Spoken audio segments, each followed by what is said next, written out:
Bismillahirrahmanirrahim. Assalamualaikum warahmatullahi wabarakatuh. Anak-anakku, hari ini kita akan belajar tentang beriman kepada kitab-kitab Allah. Apa sih iman kepada kitab Allah itu? Iman kepada kitab Allah adalah mengakui, mempercayai, dan meyakini bahwa Allah Subhanahu wa Ta'ala telah menurunkan kitab kepada para nabi dan rasul-Nya yang berisi ajaran Allah untuk disampaikan kepada umatnya masing-masing. Mengimani kitab Allah wajib hukumnya. Mengingkari salah satu kitab Allah sama saja mengingkari seluruh kitab Allah, dan mengingkari para rasulnya, malaikat, dan mengingkari Allah serta diri sendiri. Iman kepada kitab suci dalam Islam merupakan kesatuan yang tak terpisahkan dengan iman kepada Allah, kepada malaikat, dan kepada Rasul. Allah telah menurunkan kitab kepada Nabi dan Rasul-Nya. Kitab yang dimaksud adalah kitab yang berisi peraturan, ketentuan, perintah, dan larangan yang dijadikan pedoman bagi umat manusia. Pertama, kitab Taurat diturunkan kepada Nabi Musa alaihi salam untuk membimbing kaumnya, yaitu Bani Israel. Kedua, kitab Jabur.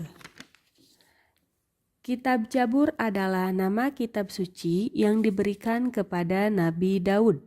Jabur berasal dari kata jabara yazburu jab, yang artinya menulis. Dalam bahasa Arab, Jabur disebut dengan Mazmur dan jamaknya adalah Mazamir. Ketiga, Injil. Kitab Injil adalah nama kitab yang diturunkan Allah Subhanahu wa Ta'ala kepada Nabi Isa. Kitab Injil intinya berisikan ajaran untuk mengajak kepada umat Nabi Isa alaihissalam untuk hidup dengan zuhud, yaitu menjauhi kerakusan dan ketamakan duniawi. Keempat, Al-Quran. Al-Quran adalah nama kitab suci yang diturunkan Allah kepada Nabi Muhammad sebagai nabi terakhir.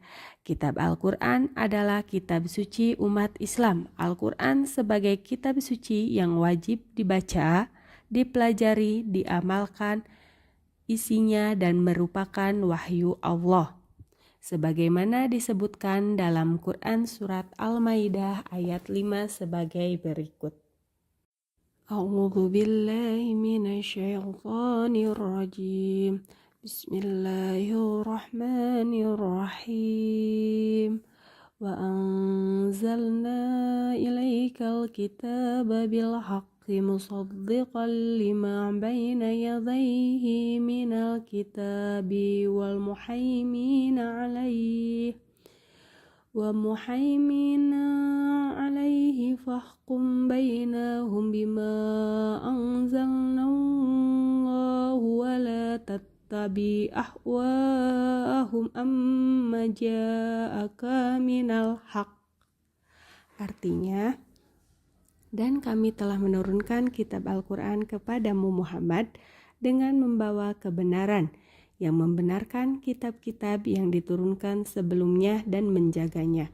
Maka putuskanlah perkara mereka menurut apa yang diturunkan Allah, dan janganlah engkau mengikuti keinginan mereka dengan meninggalkan kebenaran yang telah datang kepadamu.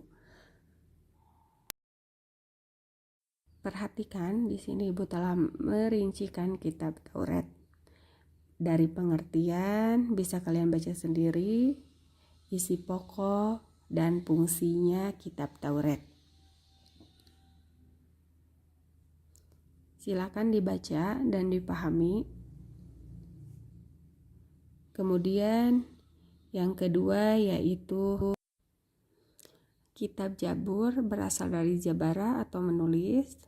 Ada isi pokoknya, 5 isi pokok, dan ada fungsinya, yaitu menjadi petunjuk Bani Israel, nasihat dan nyanyian rohani, serta hikmah dan pujian. Kemudian ada juga dalil tentang kitab Jabur. Silakan dibaca. Ketiga, kitab Injil, kitab suci yang diberikan kepada Nabi Isa. Isi pokok yaitu tauhid dan ajaran keesaan Allah, serta keberadaannya sudah mengalami perubahan oleh tangan manusia. Isinya ditulis sesuai dengan versi penulisannya, yaitu Markus, Matius, dan lain-lain. Kemudian terakhir, kitab Al-Quran. Al-Quran merupakan kitab suci yang diturunkan kepada Nabi Muhammad melalui malaikat Jibril dan diturunkannya secara berangsur-angsur selama kurang lebih 23 tahun atau tepatnya 22 tahun, 2 bulan, 22 hari. Al-Quran terdiri di atas 30 juz, 114 surat, dan 6.236 ayat atau 74.437 kalimat. Nama-nama lain Al-Quran, pertama Al-Huda yaitu petunjuk, Al-Furqan yaitu pembeda, As-Sifa sebagai obat, Az-Zikr artinya peringatan atau ancaman, dan terakhir Alkitab yaitu sebagai firman. Adapun isi Al-Quran yaitu pertama akidah atau keimanan, kedua berisi tentang ibadah, ketiga akhlak, keempat muamalah atau hubungan manusia dengan sesama manusia, kelima kisah atau cerita Nabi dan Rasul.